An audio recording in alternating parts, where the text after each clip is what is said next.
ನಾಳೆಯಿಂದ 13ನೇ ತಾರೀಕಿನಿಂದ ರಾಜ್ಯದಲ್ಲಿ ವಿಧಾನಮಂಡಲದ ಅಧಿವೇಶನ ಪ್ರಾರಂಭ ಆಗ್ತದೆ. ಕಳೆದ 3 ವರ್ಷಗಳಲ್ಲಿ ಸನ್ಮಾನ್ಯ ಕಾಂಗ್ರೆಸ್ನ ಸಿದ್ದರಾಮಯ್ಯರು ಮುಖ್ಯಮಂತ್ರಿಯಾಗಿ ಈ ರಾಜ್ಯದಲ್ಲಿ ಆಡಳಿತವನ್ನು ಮಾಡಿದ್ದಾರೆ. ನಿರಂತರವಾಗಿ 3 ವರ್ಷದಲ್ಲಿ ಹಗರಣಗಳ ಸರ್ಕಾರ, ಭ್ರಷ್ಟಾಚಾರ ಸರ್ಕಾರ ಎನ್ನುವುದು ಎಲ್ಲ ಜನಜನಿತವಾಗಿದೆ, ಎಲ್ರಿಗೂ ಗೊತ್ತಿರುವ ಸಂಗತಿ.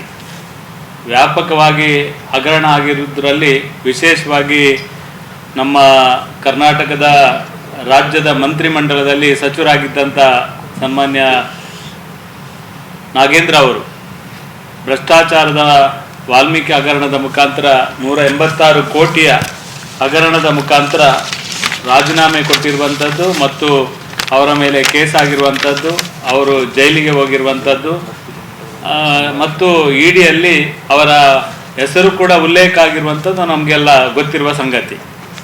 ಇದರ ಮಧ್ಯದಲ್ಲಿ ಸಿದ್ದರಾಮಯ್ಯರು ಕೂಡ, ಆಗಿನ ಮುಖ್ಯಮಂತ್ರಿ ಆಗಿದ್ದಂಥ ಸಿದ್ದರಾಮಯ್ಯರು ಕೂಡ ಅವರ ಭ್ರಷ್ಟಾಚಾರದ ಬಗ್ಗೆ ವಿಧಾನಸಭೆಯಲ್ಲಿ ಒಪ್ಪಿಕೊಂಡಿರುವಂಥ ಸಂಗತಿ ಕೂಡ ಅಷ್ಟೇ ಸತ್ಯ. ಒಟ್ಟು ಈ ಹೊಸ ಸರ್ಕಾರ ಬಂದಂಥ ಸಂದರ್ಭದಲ್ಲಿ ವಿಶೇಷವಾಗಿ ಸಿದ್ದರಾಮಯ್ಯರ ಸರ್ಕಾರದಲ್ಲಿ ಪ್ರಾರಂಭದಲ್ಲೇ ನಮ್ಮ ಪರಿಶಿಷ್ಟ ಜಾತಿ, ಪರಿಶಿಷ್ಟ ವರ್ಗಕ್ಕೆ ಸಂಬಂಧಪಟ್ಟ ಅಭಿವೃದ್ಧಿ ಏನು ಮಾಡಲಿಕ್ಕೆ ಮೀಸಲಿಟ್ಟಂಥ ಹಣವನ್ನೇ ವರ್ಗಾವಣೆ ಮಾಡುವುದರ ಮುಖಾಂತರ ಈ ರಾಜ್ಯದಲ್ಲಿ ಒಂದು ದೊಡ್ಡ ಹಗರಣ ಮತ್ತು ಸುದ್ದಿಯನ್ನು ಮಾಡಿತ್ತು. ಪರಿಶಿಷ್ಟ ಜಾತಿ ಜನಾಂಗಕ್ಕೆ ದೊಡ್ಡ ದ್ರೋಹವನ್ನು ಮಾಡುವಂಥ ಕೆಲಸವನ್ನು ಕರ್ನಾಟಕದ ಕಾಂಗ್ರೆಸ್ ಸರ್ಕಾರ ಮಾಡಿತ್ತು. ಆನಂತರ ವಾಲ್ಮೀಕಿ ಹಗರಣ ಬಂದಾಗ ಇದು ವ್ಯಾಪಕವಾಗಿ ಗೊತ್ತಿರುವ ಸಂಗತಿ. ತೆಲಂಗಾಣ ಚುನಾವಣೆಗೆ ಹಣವನ್ನು ಉಪಯೋಗ ಮಾಡಿಕೊಂಡಿರುವಂಥ ಸಂಗತಿ ಬೆಳಕಿಗೆ ಬಂದಿರುವಂಥ ಸಂಗತಿಯಿಂದ ಹಿಡಿದು ಒಟ್ಟು ಯಾವ ರೀತಿ ನಾವೆಲ್ಲ ಆಪಾದನೆಯನ್ನು ಮಾಡ್ತಿದ್ದೀವಿ. ಇವರಿಗೆ ATM ಅಂದರೆ ಕರ್ನಾಟಕ ಸರ್ಕಾರ, ಕಾಂಗ್ರೆಸ್ನ ಹೈಕಮಾಂಡಿಗೆ ATM ಅಂದರೆ ಅದು ಕರ್ನಾಟಕದ ಕಾಂಗ್ರೆಸ್ ಸರ್ಕಾರ. ಇಲ್ಲಿಯ ATMನ ಮುಖಾಂತರ ನಿರಂತರವಾಗಿ ಹಣವನ್ನು ಲೂಟಿ ಮಾಡುವಂಥ ಕೆಲಸವನ್ನು ಕಾಂಗ್ರೆಸ್ ಪಾರ್ಟಿ ಮತ್ತು ಕಾಂಗ್ರೆಸ್ನ ಹೈಕಮಾಂಡ್ ಮಾಡ್ತಾ ಇರುವಂಥದ್ದು ಕೂಡ ಎಲ್ಲ ಸಂಗತಿಯನ್ನು ಸಾಕಷ್ಟು ಬಾರಿ ನಾವು ಹೇಳಿದ್ದೇವೆ. ಮತ್ತು ಅದೇ ರೀತಿ ಕರ್ನಾಟಕದಲ್ಲಿ ಸರ್ಕಾರ ಕೂಡ ನಡೆಸುವಂಥ ಕೆಲಸವನ್ನು ಸಿದ್ದರಾಮಯ್ಯರು ಇರುವಾಗ ಕೂಡ ಮಾಡಿದ್ದಾರೆ. ನಂತರದ ದಿನಗಳಲ್ಲಿ ಇತ್ತೀಚೆಗೆ ಸಿದ್ದರಾಮಯ್ಯರ ನಂತರ DK ಶಿವಕುಮಾರ್ ಅವರು ಮುಖ್ಯಮಂತ್ರಿಯಾಗಿ ಅಧಿಕಾರ ವಹಿಸಿಕೊಂಡಂಥ ಸಂದರ್ಭದಲ್ಲಿ ಸ್ವತಃ ಮುಖ್ಯಮಂತ್ರಿಯವರೇ DK ಶಿವಕುಮಾರ್ ಅವರೇ ಒಂದು ಹೇಳಿಕೆಯನ್ನು ಕೊಟ್ಟಿದ್ದರು. ಸಂಪುಟ ವಿಸ್ತರಣೆ ಮಾಡುವುದಕ್ಕೆ ಮುಂಚೆನೇ ಒಂದು ಹೇಳಿಕೆಯನ್ನು ಕೊಟ್ಟಿದ್ದರು. ಅದನ್ನು ನಿಮ್ಮ ಗಮನಕ್ಕೆ ತರಲಿಕ್ಕೆ ಇಚ್ಛೆ ಪಡ್ತೇನೆ.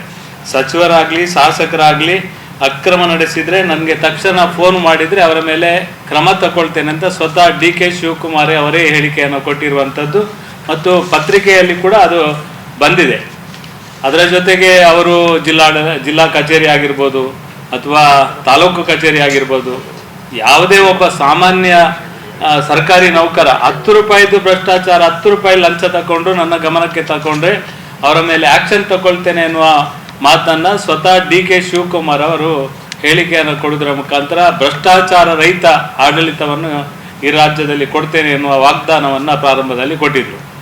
ಆದರೆ ದುರ್ದೈವ ಮೊನ್ನೆ ಸಂಪುಟ ವಿಸ್ತರಣೆ ಮಾಡುವಂಥ ಸಂದರ್ಭದಲ್ಲಿ ಇಡೀ ರಾಜ್ಯದಲ್ಲಿ ದೊಡ್ಡ ಸುದ್ದಿಯಾಗಿ ಮತ್ತು ಜೈಲಿಗೆ ಹೋದಂಥ 187 ಕೋಟಿ ರೂಪಾಯಿ ಹಗರಣದ ರೂವಾರಿ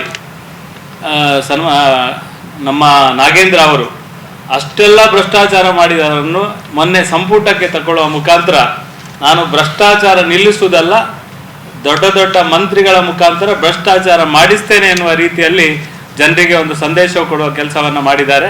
ಅವರನ್ನು ಸಂಪುಟಕ್ಕೆ ತಗೊಂಡಿದ್ದಾರೆ. ಭ್ರಷ್ಟಾಚಾರದ ಆ ರೀತಿ ಆರೋಪ, ಆ ರೀತಿ ವಾಲ್ಮೀಕಿ ಹಗರಣ ಆಗಿರುವಂಥ ಸಂಗತಿ ಕಣ್ಮುಂದೆ ಇದ್ರೂ ಕೂಡ ಅವರನ್ನು ಸಂಪುಟಕ್ಕೆ ತಗೊಂಡಿದ್ದಾರೆ. ಒಟ್ಟು ಈ ಕಾಂಗ್ರೆಸ್ ಸರ್ಕಾರ ಒಂದು ಒಳ್ಳೆಯ ಸಂದೇಶ ಕೊಡುವ ನಿಟ್ಟಿನಲ್ಲಿ ವೈಫಲ್ಯ ಆಗಿದೆ.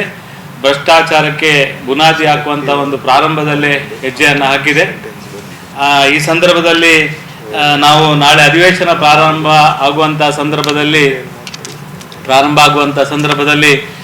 ನಮ್ಮ ರಾಜ್ಯದ ವಿಧಾನಸಭೆಯಲ್ಲಿ ಕೂಡ ಇದರ ಬಗ್ಗೆ ನಮ್ಮ BJP ಮತ್ತು JDSನ ನಮ್ಮ ವಿಧಾನಸಭಾ ಸದಸ್ಯರು ಮತ್ತು ವಿಧಾನ ಪರಿಷತ್ನ ಸದಸ್ಯರು ಅವರ ರಾಜೀನಾಮೆಗೋಸ್ಕರ ವಿಧಾನಸಭೆ ಮತ್ತು ವಿಧಾನ ಪರಿಷತ್ತಿನಲ್ಲಿ ನಾಳೆಯಿಂದ ಹೋರಾಟವನ್ನು ಮಾಡ್ತಾರೆ.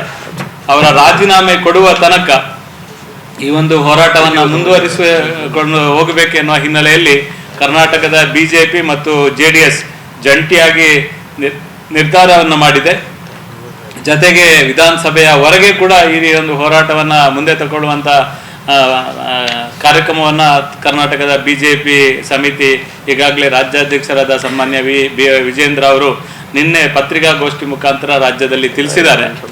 ಅದರ ಜೊತೆಗೆ ನಮ್ಮ ಇಡೀ ದಕ್ಷಿಣ ಕರ್ನಾಟಕದ ಎಲ್ಲ ಜಿಲ್ಲೆಗಳಲ್ಲಿ ಕೂಡ ಈ ಒಂದು ಪ್ರತಿಭಟನೆಯನ್ನು ಅವರು ರಾಜೀನಾಮೆ ಕೊಡುವ ತನಕ ಪ್ರತಿಭಟನೆಯನ್ನು ಮುಂದುವರಿಸಿಕೊಂಡು ಹೋಗಬೇಕು ಎನ್ನುವ ಹಿನ್ನೆಲೆಯಲ್ಲಿ ಈಗಾಗಲೇ ಒಂದು ಅಭಿಪ್ರಾಯವನ್ನು ಮಾಡಿದ್ದಾರೆ. ನಮ್ಮ ಜಿಲ್ಲೆಯಲ್ಲಿ ಕೂಡ ಯಾವ ರೀತಿ ಪ್ರತಿಭಟನೆ ಮಾಡಬಹುದು, ಯಾವ ರೀತಿ ಜನಸಾಮಾನ್ಯರಿಗೆ ಇವತ್ತು ನಾಗೇಂದ್ರ ಅವರ ಈ ಒಂದು ರಾಜೀನಾಮೆಯ ಒಟ್ಟಿಗೆ ಈ ರಾಜ್ಯದಲ್ಲಿ ಅನೇಕ ಜನಪರವಾದ ಕಾರ್ಯಕ್ರಮವನ್ನು ನಿಲ್ಲಿಸುವಂಥ ಕೆಲಸವನ್ನು ಇವತ್ತು ಕರ್ನಾಟಕದ ಕಾಂಗ್ರೆಸ್ ಸರ್ಕಾರ ಮಾಡಿದೆ. ಮೊನ್ನೆ ಗ್ಯಾರಂಟಿ ಯೋಜನೆಯ ಮುಖಾಂತರನೇ ಅಧಿಕಾರಕ್ಕೆ ಬಂದಿರುವಂಥ ಈ DK ಶಿವಕುಮಾರ್ ಮತ್ತು ಸಿದ್ದರಾಮಯ್ಯ ಇಬ್ಬರು ಜಂಟಿಯಾಗಿ ಘೋಷಣೆ ಮಾಡುವುದರ ಮುಖಾಂತರ ಕರ್ನಾಟಕದಲ್ಲಿ ಕಾಂಗ್ರೆಸ್ ಸರ್ಕಾರ ಆಡಳಿತಕ್ಕೆ ಬಂದಿದೆ. ಆ ಸರ್ಕಾರ ಬಂದಂಥ ಸಂದರ್ಭದಲ್ಲಿ ಶಕ್ತಿ ಯೋಜನೆಯ ಮುಖಾಂತರ ಆಗಿರ್ಬೋದು ಅಥವಾ ಗ್ಯಾರಂಟಿ ಯೋಜನೆಯ ಮುಖಾಂತರ ಬೇರೆ ಬೇರೆ ಗೃಹಲಕ್ಷ್ಮಿ ಯೋಜನೆ ಮುಖಾಂತರ ಇವತ್ತು ಏನು ಜನಸಾಮಾನ್ಯರಿಗೆ ಕೊಡಬೇಕಿತ್ತ ಅದನ್ನು ಕೊಡೋದ್ರಲ್ಲಿ ಸಂಪೂರ್ಣವಾಗಿ ವಿಫಲ ಆಗಿದೆ. ಮತ್ತು ಶಕ್ತಿ ಯೋಜನೆಯ ಈ ಒಂದು ಮತ್ತೆ ಪುನರ್ವಿಮರ್ಶೆ ಮಾಡುವಂಥದ್ದು ಸಾಕಷ್ಟು ಈ ರಾಜ್ಯದ ಜನರಿಗೆ ತೊಂದರೆ ಆಗುವ ರೀತಿಯಲ್ಲಿ ಅವರಿಗೆ ಸಿಗುವಂಥ ಶಕ್ತಿ ಯೋಜನೆ ಅಥವಾ ಗೃಹಲಕ್ಷ್ಮಿ ಯೋಜನೆಯಲ್ಲಿ ಕಡಿತ ಮಾಡುವಂಥ ಪ್ರಯತ್ನವನ್ನು ಮಾಡಿದ್ದಾರೆ. ವಿಶೇಷವಾಗಿ ಪಿಂಚಣಿ ಯೋಜನೆ ಮುಖಾಂತರ ಕರ್ನಾಟಕ ರಾಜ್ಯದಲ್ಲಿ ಹೆಚ್ಚು ಕಡಿಮೆ 18.5 ಲಕ್ಷಕ್ಕಿಂತ ಹೆಚ್ಚು ಜನರಿಗೆ ಪಿಂಚಣಿ ಯೋಜನೆಯನ್ನು ಕಟ್ ಮಾಡುವಂಥ ಕೆಲಸವನ್ನು ಕೂಡ ಕರ್ನಾಟಕದ ಕಾಂಗ್ರೆಸ್ ಸರ್ಕಾರ ಮಾಡಿದೆ.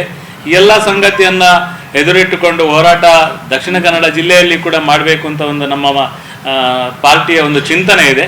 ಅದನ್ನು ಯಾವಾಗ ಮಾಡೋದು, ಯಾವ ರೀತಿ ಮಾಡೋದು ಎಲ್ಲ ನಿಮ್ಮ ಮುಂದೆ ಅದಕ್ಕೆ ತೀರ್ಮಾನ ಆದ ನಂತರ ನಿಮ್ಮ ಗಮನಕ್ಕೆ ತರುವಂಥ ಕೆಲಸವನ್ನು ಖಂಡಿತ ಮಾಡ್ತೇವೆ.